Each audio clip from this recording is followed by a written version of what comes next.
Goeiedag vriende. Dit is weer tyd vir Bring en Vertel, se plaasvervangende program. Ons het laas begin om saam met professor Andre de Viljee te toer deur Rusland. En vandag gaan ons verder. Hoop jy geniet dit. Goed, ons moes heelwat van die reis wegsny en waar ons nou begin is met 'n stukkie videomateriaal wat wys die eerste dorp waar ons was Mandrogi. Daarna gaan die video aan en dan kom ons Moskou binne en dan wys ons vir alles wat in Moskou gebeur het. Had its heyday in the era of birch bark documents and the gooselie. Now, putting behind it a series of losses and disasters, its future is now as bright as the birch tree and resembles a sail carrying its plentiful land through time. Like living organisms, Ladoga and Oniga, the largest lakes in Europe, fill this land, a country with an invisible yet powerful energy that forms the special mysterious spirit of these parts. The Vepsi, the original local inhabitants, were an industrious, talented and hospitable people, fishermen, hunters and shipbuilders. The region was always renowned for the skill of its carpenters, who had no equal in working with an axe. It is a tradition that has survived to this day. The village is amazing and unusual in many ways, but its main claim to fame is its original buildings. It really is an open-air museum of modern wooden architecture. Peasant huts were always built in 1 or 2 rows, along roads, rivers or lakes, nestling close up to one another. Villages and settlements were surrounded by fences, and the entrance gates were always closed at night.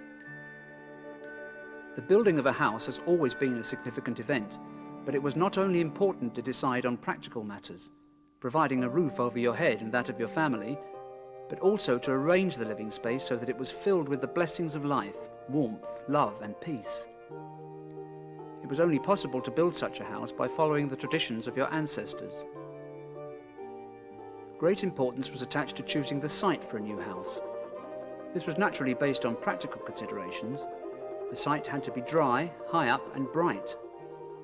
But ritual values also had to be borne in mind. It had to be a lucky place.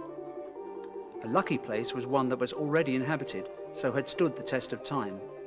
A place where life had passed in complete well-being. It is therefore no coincidence that the modern village of Vertel Mandrogi is situated in a place where people have lived and prospered, a village that can be called lucky. There were also particular requirements concerning the materials used. Russians always preferred to build their huts of pine, fir and larch. These trees, with their long regular trunks, made a good framework when piled closely on top of one another. They kept in the warmth and were slow to rot. The choice of timber was dictated by numerous rules. Sacred trees were prohibited for the framework, and it was also not permissible to use old trees. It was believed that they should die in the forest in their own time. Dry trees could not be used, nor turbulent trees, ones that grew at crossroads. A great deal of ritual accompanied the building of a house. Money, wool and grain, symbols of prosperity and family warmth, and incense, a symbol of the sanctity of the home, were placed under a log in the first row of beams, under a window frame and under a joist. Carpenters were always reckoned in popular belief to be endowed with a secret knowledge. The greater a carpenter's skill, the closer he was in communication with inhuman nature. Even today, the Vepsi attribute a soul to every tree and every spring and take good care of them.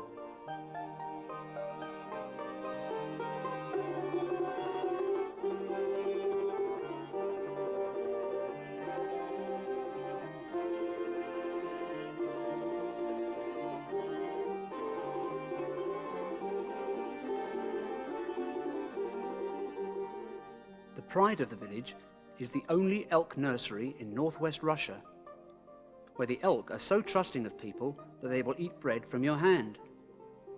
Here, where you can see these animals at such close quarters, feed them and stroke them, you involuntarily begin to be like them, open and trusting. The nursery's main aim is to preserve and breed the elk. They are noted for their peaceful characters and relate well to people.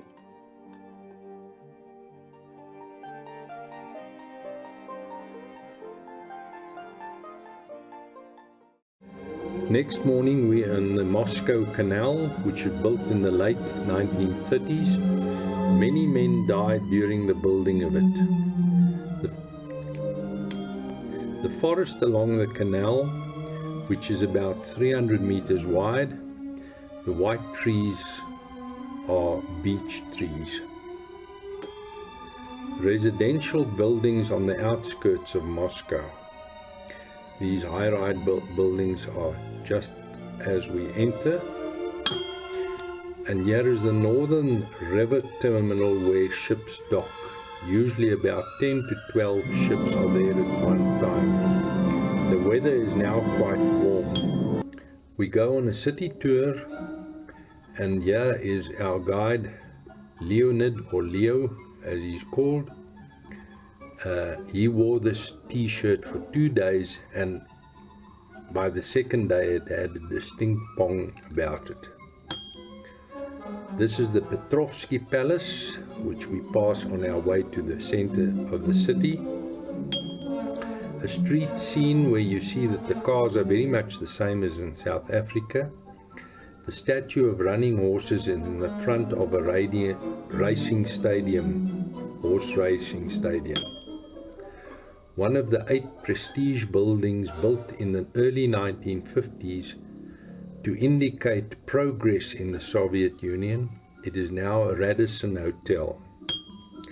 A state building which is popularly called the White House. The station where the Trans-Siberia train leaves from to reach China about 2 weeks later. A gas-powered power station. Russia has huge gas reserves, and a lot of the power is generated by gas. Moscow City in the distance, the new financial center, which is somewhat of a copy of Dubai. This monastery is where Ivan the Terrible had his wife incarcerated. There are 30 monasteries in Moscow. Further view of the monastery. All the ducks in a row. Barbara Bush donated this statue, if you want to call it that, to the children of Moscow. Larissa shows us how it can be done on the in the playground. We are now on Sparrow Hill, which overlooks the Moscow River and Moscow City. The river runs around the inner city where the tourists mostly visit. The huge Moscow University. All faculties, administration and residences for students and lecturers are in this building. These orange-colored lorries keep washing the streets. Moscow must have some of the cleanest streets in the world. Moscow is a city with somewhere between 12 and 20 million people. No one knows for sure. This funny vehicle was either a military vehicle or a bush vehicle. I don't know whether they've got such things. Originally intended as a statue to Christopher Columbus, when it didn't find a buyer in the West, Russia modified it into a statue for Peter the Great. One of the 900 churches in Moscow. This is the Russian Parliament, or Domka. Pretty drab. The Bolshoi Ballet. We couldn't see a ballet, but enjoyed a very good Russian dance show. This was the most feared building in Moscow, the old KGB headquarters. It is now called the FSB. What the FSB stands for, I don't know. This is a church next to the Romanov house, The Romanovs ruled Russia for nearly 300 years. We are now on the Red Square. The building in front of us is the GUM building. In Soviet times, this was where the rich shopped. We are on the Red Square, and this is the famous onion-domed 8-chapelled Cathedral of St. Basil the Blessed. Now we stand in front of the GUM, which is the huge shopping complex with its shops inside. We are now inside this complex. The expensive stores are on the ground and first floors. All the expensive branded goods can be found in here. A fountain with floating melons. You can buy melon juice here. The only black guy I saw in Russia caused a bit of nostalgia. The northern side of this Red Square with the State Library and Archives. Lenin's tomb, where salutes were taken in Soviet times with nuclear rockets rolling across the square. The famous clock in the eastern wall of the Kremlin. Back at the southern side of Red Square and St. Basil of the Blessed. The bridge to the southern side of the Moskva River. On this bridge, Matthias Rust landed his Cessna in the 70s and caused a big stir in Moscow. The Four Seasons Hotel, one of the most expensive in the central city. Driving back to our ship, these are typical apartment blocks, a bit dingy. One of the iconic buildings built for the rich in the 50s. We then enjoy an early supper and go on a Moscow by night trip on the metro. The metro is probably one of the most beautiful in the whole world. Stalin made an effort to brainwash people traveling on the metro. Here a station with beautifully designed and decorated motive of food production. A goddess to food production or of food production. Stalin spent a lot of money to impress people traveling on the metro. Another panel, about 12 million trips a day are made on the train. The trains are fast and you have to jump on and hang on for dear life. Here is Lenin making a speech, and an opulent ceiling can also be seen. Train announcements for trains going into the city are made by a man, and on homeward bound journeys, a woman. A marble statue for soldiers who died in World War II. Outside the Teatro station, we are now again back on Red Square. One of the churches on Red Square. A statue for Marshal Zhukov, who commanded the Russian army in 1941. The beautifully lit GUM store facing Red Square. And yet another church. Remember, there are 900 churches in Moscow. Back at the onion-domed St. Basil's, the Blessed Cathedral.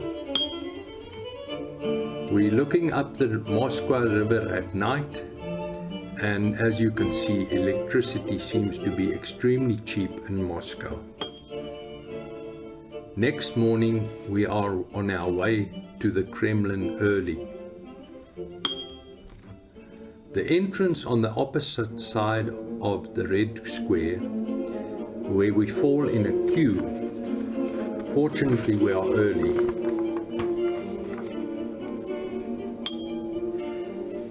We are inside the Kremlin, and security is extremely tight. You can be searched.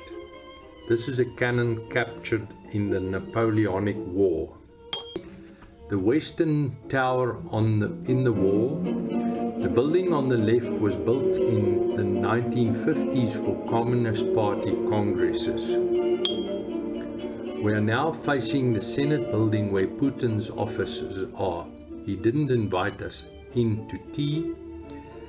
You must not try to cross this street, because then a whistle blows, and if the third whistle blows, you're on your way to Siberia. This huge cannon is called the Tsar cannon. It has never fired a shot. A 200-ton bell which was cast in 1720 called the Tsar bell. Unfortunately, they couldn't get it into a tower and it cracked during a fire. We are on Cathedral Square inside the Kremlin. Each of the three churches here has a function. The first is for the baptizing of the Tsar, the second one where he is crowned, and then one where the Tsars are buried. It is said that Ivan the Terrible tried hard to be buried closest to God. We walk along the southern Kremlin wall along the Moskva River. Here are two landing pads for helicopters. Nobody knows in which one Putin leaves. We walk at least a tree planted for Yuri Gagarin, the first astronaut in space in 1961. He died in a MiG plane crash in 1968.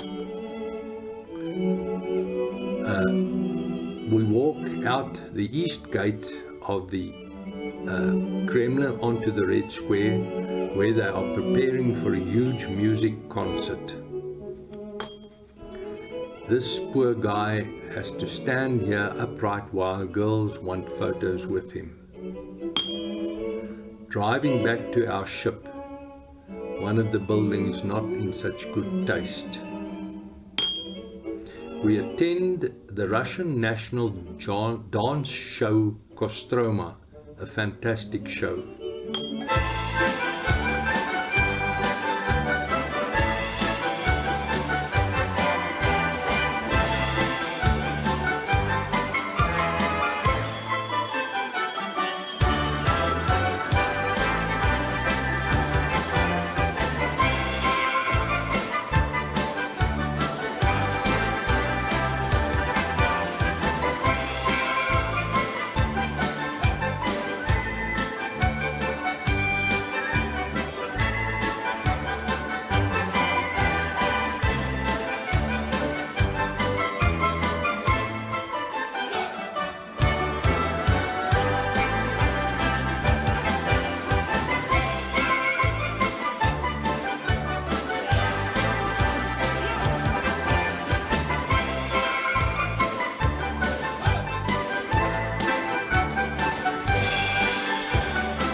Wonderlike toer deur 'n wonderlike land. Ons sê vir Andre baie dankie. Hy het ons nou regtig so 'n bietjie vermaak in hierdie tye, né? Mense is eintlik skoon jaloers en sou daarom eintlik graag self daai toertjie wou onderneem het. In elk geval, vriende, hierdie is dan ons laaste aanbieding vir hierdie jaar. En ek hoop jy sal 'n rustige tyd hê en dat ons in volgende jaar weer by mekaar sal kan kom en so 'n bietjie sosialiseer op ons gebruikelike manier. Tot wederom. Totsiens.